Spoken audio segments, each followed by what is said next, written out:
Okay, let's do some yoga. We're going to start into Tadasana, mountain posture, staying with the standing positions to refresh and revitalise our system, improve our circulation and breathing. Bring the feet together, bring the chin parallel to the floor, close the eyes and tune in. Connect with your flow of breath. Feel the soles of your feet centered on the ground beneath you, and you're going to draw in and rise up from the soles of your feet. You'll lift at the ankles and the lower legs, the shins, the calf muscles.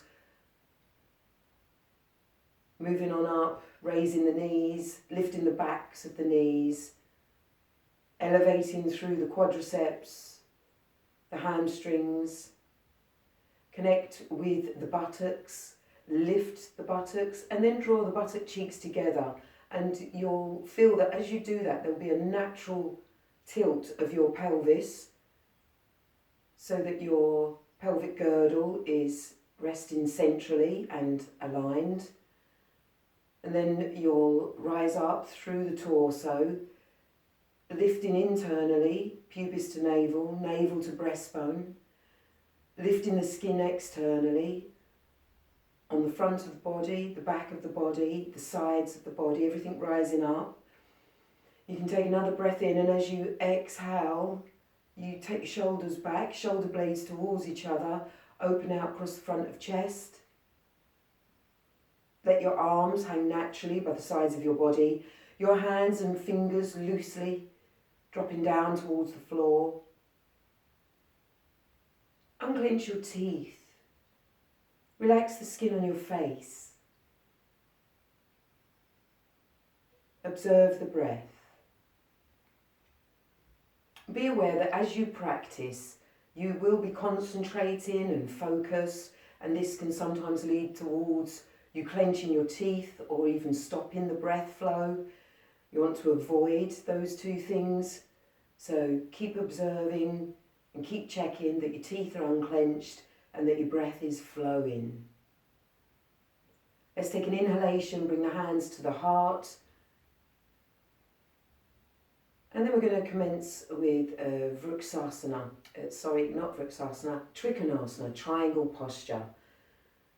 So take a breath in, and as you breathe out, you're going to jump, step or walk your feet 3 feet apart. Extend the hands out in line with the shoulders. Star position, 5 points of your body, at the toes, at the fingertips, at the crown of the head. And as you breathe in and out here, you can feel the energy circulating freely throughout the body. We're going to lift the toes. We're going to turn them to the left. Turn your left foot out 90 degrees. Turn your right foot in about 45 degrees. Keep the trunk of your body centrally facing forwards, the hips centred. You've got your shoulders over your hips and your head central over your shoulders and hips. You can take a breath in, you're thinking about creating space. You've got that internal lift up through the centre. And then as you exhale, you'll begin to reach to the left. It's almost as if you want to get those left fingertips to touch the wall. And then you begin your descent, lowering the left hand down, raising the right hand up.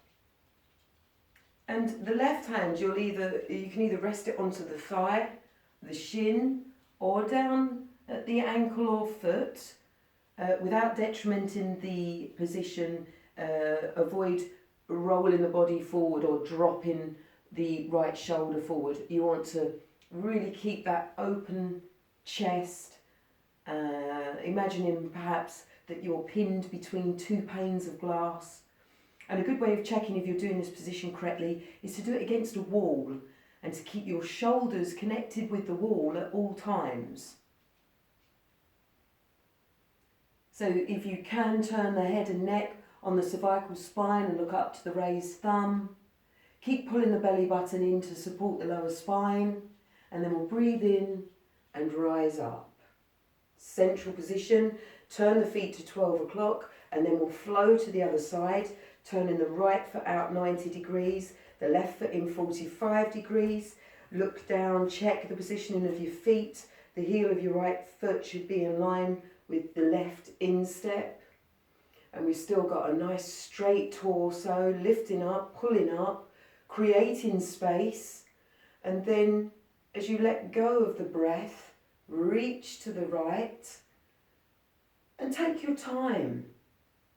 Move slowly so that you're able to consciously control and to consciously observe the movement that your skeleton is making, and that the flesh and muscles aligned with it, aligned with your bones as you move.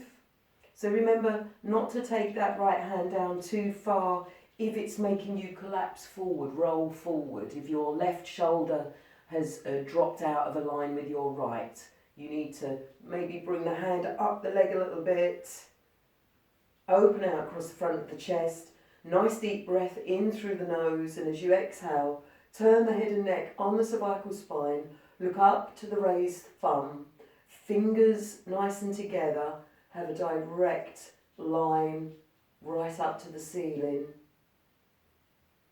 And then breathe in, pull the tummy in, supporting the spine as you return to the upright star position.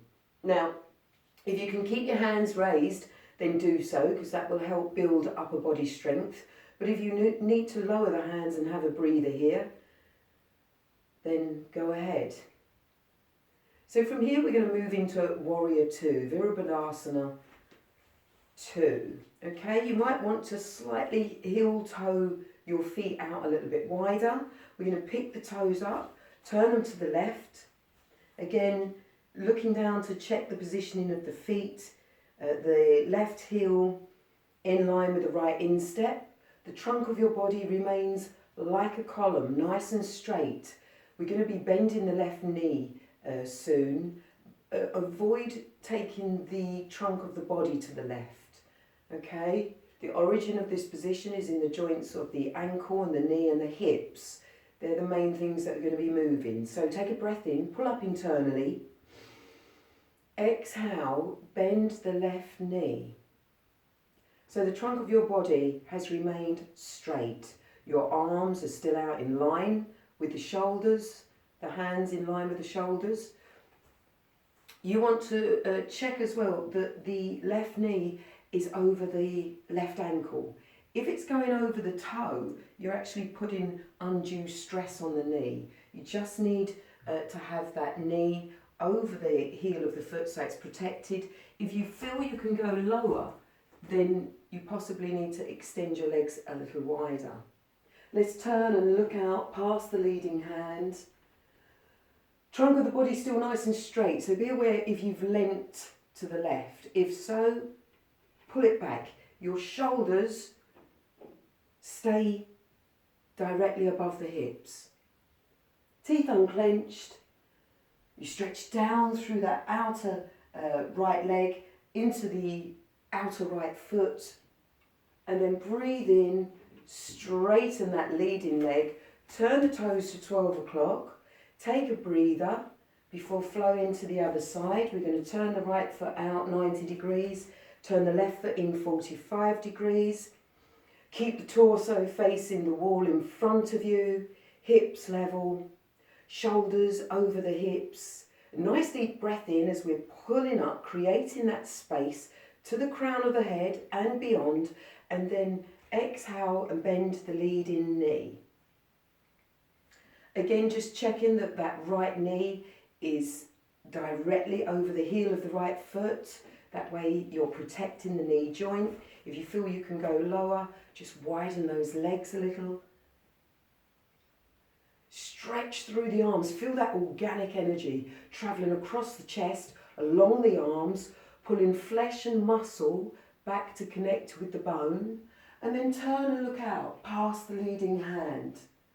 Breathe in through the nose. Warm, clean and moisten the air before it reaches your lungs and heart. And then exhale, a breath out. And then we'll return to a central position. And I'll just try and get this straight once again. No frills yoga here. Okay. So that was Virabhadrasana 2, Warrior 2. Let's now go into Warrior 1. So we're going to step our feet about 4 feet apart, 4.5 feet apart.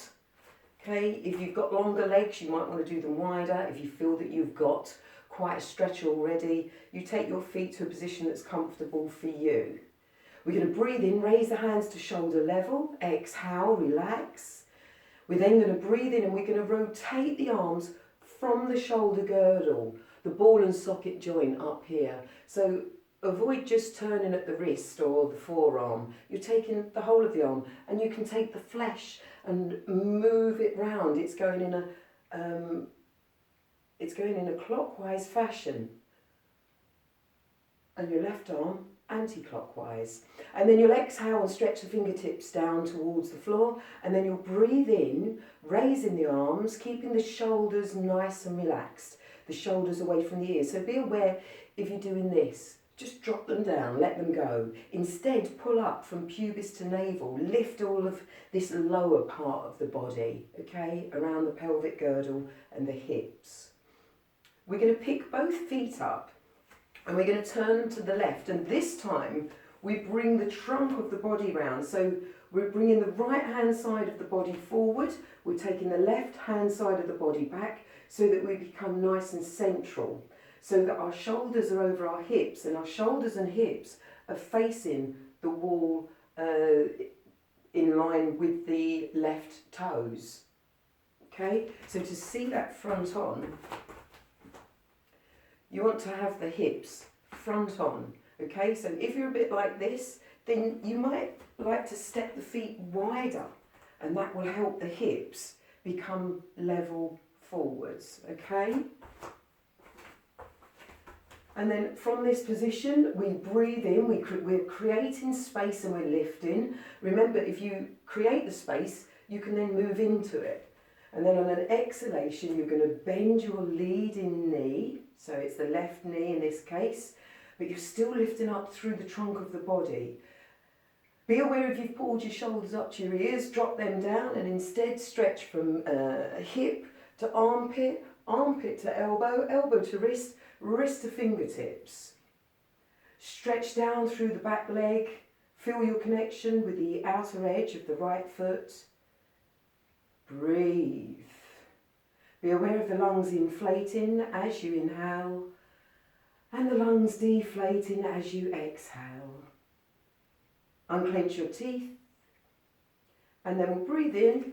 We'll turn to a central position, the star position. If you need to lower the hands and take a breather here, then do so. If not, we can continue immediately by rotating the arms, extending the fingertips, raising the arms up, shoulders away from the ears, skin on the face soft, teeth unclenched. Pick the toes up, turn them to the right. Bring your left hip and shoulder forward. Take your right hip and shoulder back. You'll feel that complete stretch down through the back of the left leg. You're going to breathe in, pull up internally, pubis to navel. Exhale, bend the right knee. Virabhadrasana 1, Warrior 1. And warriors have strength and purpose. So have these things as you practice, take them on board. Remember the right knee again needs to be resting centrally over the heel of the right foot. So if your knee is going over your toes like this, you're incorrect. You need to widen the legs and get a really good foundation, a base stance.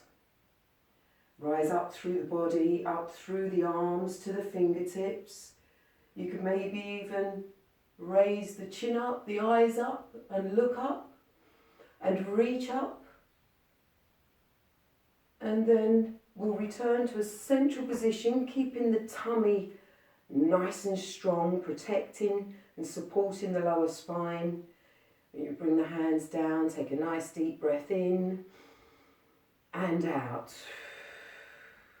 Jump, step, or walk the feet together. And let's continue with practicing Sirsasana, the headstand.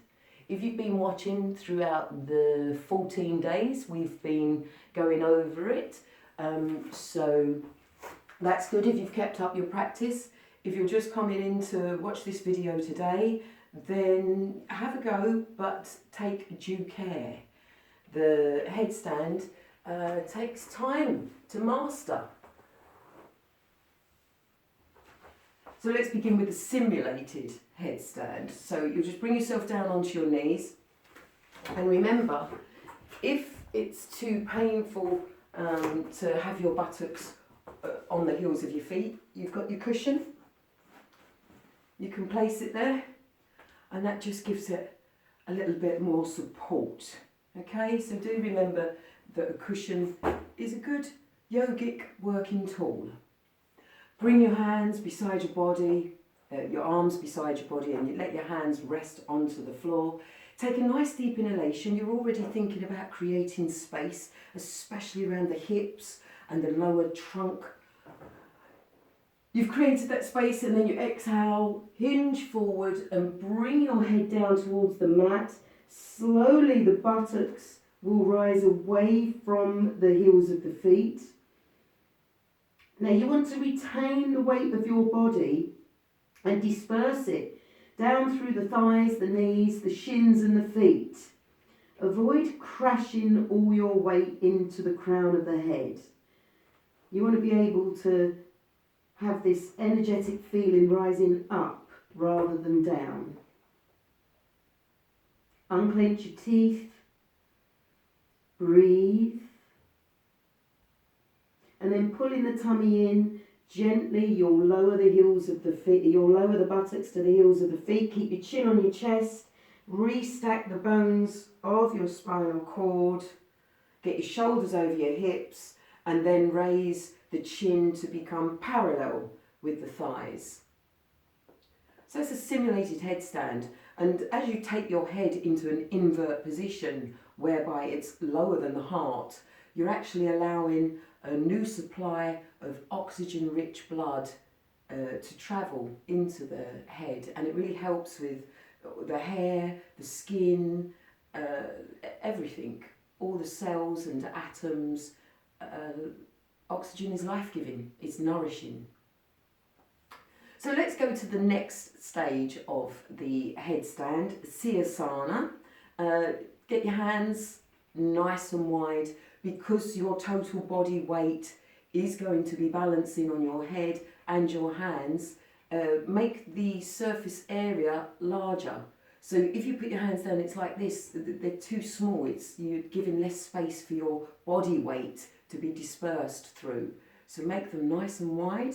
Place them in front of you, just outside of the knees. Middle fingers placed directly ahead. And when you come to bring your forehead down to the mat, you want to make a triangle shape with your two hands and your head. So look at the mat, see where you're going to position your head to make that triangular shape. Nice deep breath in, pull up internally, get hold of the stomach muscles and support the spine with them. So you've got this lovely triangle shape now on the mat. You're going to turn your toes under, you're going to breathe in, you're going to lift your knees away from the mat. If that's enough for you there, you can just bring them back down and you can lift them again. Do this a few times for your preliminary practice. If you feel you can raise the hips and buttocks up to the ceiling, then do so. Just getting used to the position, giving the body time to realise the pose, the posture that it is creating, giving the mind the time to send any messages or to scan the body. Now you can walk the toes in towards you, and if you walk them slow enough to the point where your base of spine is right up there pointing at the ceiling, and then the toes just want to come away from the floor. So you can try that. The next part you can try is by bringing the left inner thigh to rest on the left upper arm. And then release that down. Other side, right inner thigh to rest on the right upper arm. Breathe. Still pulling in the stomach, still keeping that energetic force drawing upwards rather than crashing down into the mat. And then we'll walk those feet back. We'll bring the knees to the mat, turn the toes under, nice and slowly. Bring the buttocks to the heels of the feet, get your chin onto your chest. Pull the tummy in as you restack the bones of the spine, shoulders over the hips. And then once the shoulders are over the hips, you can bring the head up and have the chin parallel with the thighs. You might like to now place one palm on top of the other, rest them in your lap, pose of contemplation. Close the eyes and observe. Tune into your flow of breath and be aware of how you feel both internally and externally.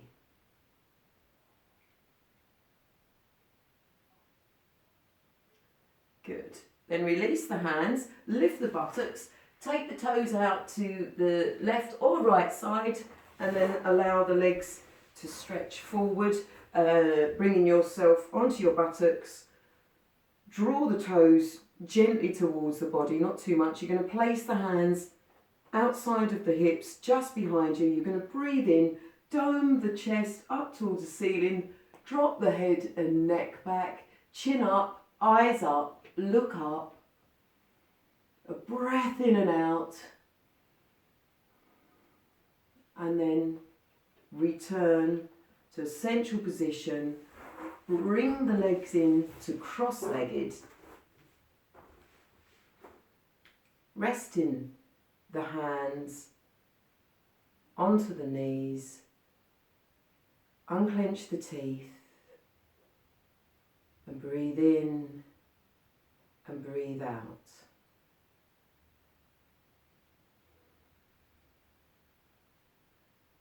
We're going to bring the right hand outside of the left knee. Place your left hand at the base of the buttocks. So be aware that you are not leaning back on that hand now. You've actually brought it in, and it's like a rod to help straighten the spine. You're going to take a breath in. You're going to pull up pubis to navel internally. Lift up, make space.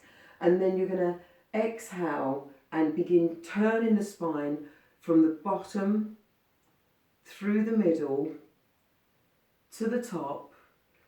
You can turn to look over that left shoulder. And you're more than capable of doing this position in a chair as well. If you can't get down onto the mat for any reason, you can do all twists and rotations of the body, the spine, while sitting in a chair. Let's bring ourselves back to a central position. Let's flow to the other side. Bring the left hand outside of the right knee. Place the right hand at the base of the spine. Use it as a rod to prop up the trunk of your body. And then turn the lower part of the spine, the coccyx, the sacrum, moving into the dorsal lumbar region. Twist that. Take the flesh on the trunk of your body with it. Then turn the thoracic spine, 12 bones there, and then the cervical, and right up at the top, the atlas and the axis, which are pivotal, and your skull on top of that, so you can turn and look over your right shoulder. And keep the lift as you bring yourself to the centre, still rising up internally. Hands to rest once again onto the knees. Nice deep breath in and out. And then let's bring our knees to bend. We're resting on the buttocks, we've got our knees bent. Just place your hands at the backs of your legs. We're going to be rolling ourselves down into Sirsasana to finish this session, and we're going to just tune into the stomach muscles to get us there. Take a nice deep inhalation, rise up through the torso.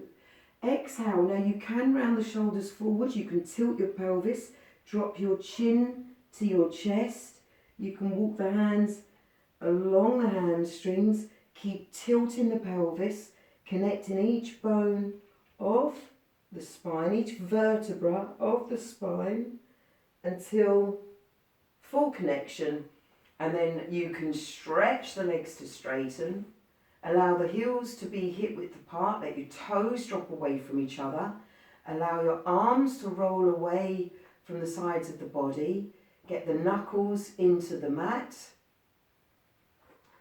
draw your chin down towards your chest so that you rest centrally on the back of your skull and that you've got a nice elongated upper spine, and you feel like you have that full connection of the spine with the floor. If you feel that the base of the spine is coming away from the floor, then once again just bend your knees, hip width apart with your feet, pick your buttocks up, tilt your pelvis, and then bring the base of the spine back to the mat, and then get the weight onto the heels of the feet and let the legs straighten and release.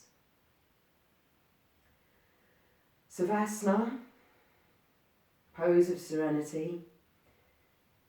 It may look as if nothing's happening, but this is actually a deep-founded posture, very important, indeed critical for you to rest in this position. It is the place for rejuvenation, revitalization,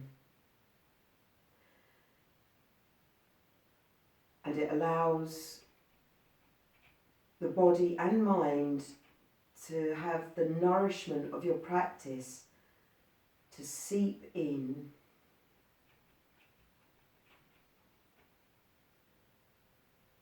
And in Savasana, it's required here to still the mind, to make it very calm and still. And that's quite challenging because the mind fluctuates so much and the thoughts whiz around. So in this position, it's time to switch off. Just follow the breath. Watch and observe the breath that you take in, the breath that you let go of. And be aware that as you rest in Savasana, your breath gets deeper and longer, which helps the heart rate to slow. And when the heart rate slows down, the nervous system is soothed. And then the deeper level of the parasympathetic nervous system becomes soothed. And you just tune in to the rise and fall of your chest. You relax, you release, and you let go. Stay here for as long as you choose. In your own time, you'll be able to gently just come back round, wiggle the toes, move the fingers, draw the knees to bend and roll on to your right hand side, and to bring yourself round and up into a kneeling position. To give yourself a moment of thanks and to also feel gratitude for any small thing that you can be grateful for today in this present moment. Then have a thought for it. Give yourself a smile. Enjoy the rest of your day and make the most of time and space and yoga.